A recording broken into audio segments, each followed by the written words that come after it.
بسم الله الرحمن الرحيم سبحانك لا علم لنا إلا ما علمتنا إنك أنت العليم الحكيم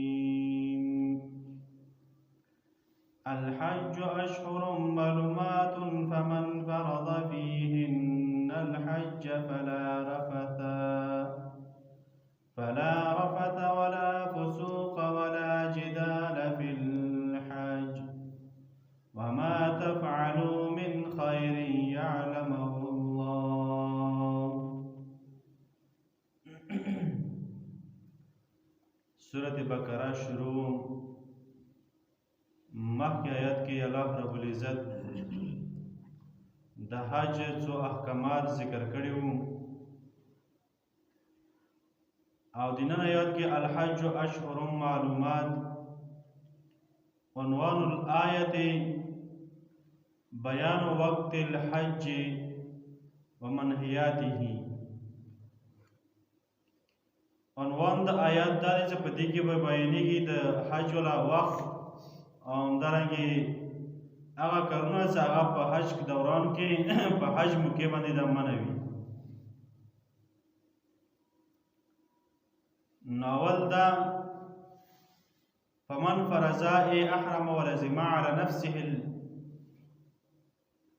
بالاحرام چام چې احرام وتړل نو دی باندې دا حج دی لازمي شو او دی به ضرور ادا کوي نوي کې بنه پرېږدي. اول دا چې الحج اشهر معلومات حج لپاره کومې میاشتې دا معلومې دي. ذوالحجه او ذوالقعده. فمن فرضا فیهن الحج که چم ځامن حج فرض کړ مطلب احرام وتړل نو څو کارونه به ځان ساتي په دوران د احرام کې په حالت د احرام کې څه وي. یو دا چې فلا رفث هغه خبرې چې هغه د ښځو متعلق وي د فحش خبرې دونه به ځان ساتي ځکه دغه ټولې خبرې او همدارنګې دغه ټول کارونه او همدارنګې خواهشات او شیطاني کارونه چې دغه ټول منع دي.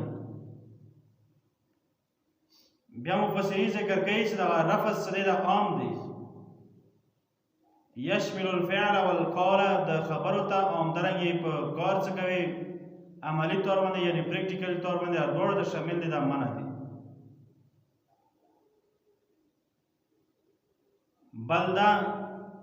چې دا رفث یره چشته شي اصل کې انسان کې درې ماده وي درې قوتونه وي نو دا اردرو ته بیا رفث یره شي. یو دا قوت شهوانی دویم قوت شیطانی او دریم قوت غضبی. نو دې لفظ کې اردرو ته به ترتیب اشاره شوی دی چې دا اردرې کونو چې دا منع دي په دوران د حج او احرام کې. قوت شهوانی نه بم ځان ساتي خواهشاتونه او قوت شیطانی نه بم ځان ساتي چې شیطان به غالب شي او الټا کارونه شروع کړي او دریم غصه او جنگ جګړو نه بم ځان ساتي دې نه بم ځان بچي په دوران د حج کې. او بیا الله رب العزت انسان کې او ملکه یخ دی یو طاقت یخ دی ورکې چې دا کوم طاقت دغه درې قوتونه د درې ځان صدا برداشت کوي شي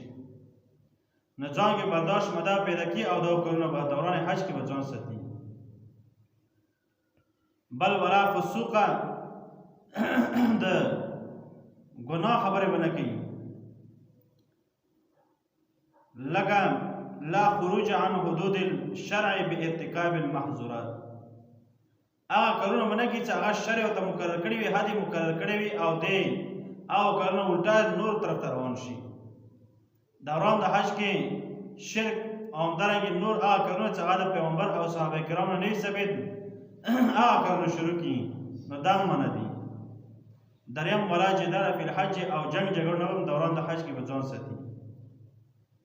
دا څو خبرې درې څلور خبرې د آیات کې ذکر کیږي. الحج اشهر معلومات حج د پاره میاشتې معلومې دي. فمن فرض فیهن الحج چام څه ځان باندې لازمي که حج